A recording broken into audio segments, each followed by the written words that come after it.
раис ҷумҳури қирғизистон дар нишасти матбуотии солонааш ба масъалаи марзи тоҷикистону қирғизистон ҳам пардохт ва онро масъалаи хеле мушкил номид.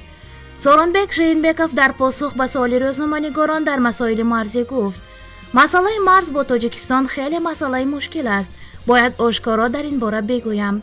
Жээнбеков қайд кард ки дар ин рӯзҳо низ барои ҳалли масоили марзӣ вохӯриву гуфтушуниди дуҷониба идома дорад. Жээнбеков бо таъкид гуфт ки мавқеи мо дақиқ аст, мо омодаи баррасӣ ва омодаи иваз ҳастем, вале масъала бояд дар асоси факту далоил ҳал шавад. гуфтугӯҳо ҳарчанд бо гомҳои хурд бошанд ҳам пеш мераванд. раис ҷумҳури Қирғизистон афзуд ки корҳо барои ҳалли масоили марзӣ ҷараён дорад, аммо на дар ҳадде ки мо мехостем. беҳтарин гузина бо роҳи дипломосӣ ва гуфтугӯ ҳал кардани ин масъала ҳаст, чун хеле нозук мебошад. ман ҳар дафъа мепурсам ки вазъ дар навоҳии назди марзии вилояти Баткен чӣ гуна аст. Сооронбек Жээнбеков аз рӯзноманигорон ҳам даъват кард ки дар пӯшиш додани масоили марзӣ эҳтиёткор бошанд.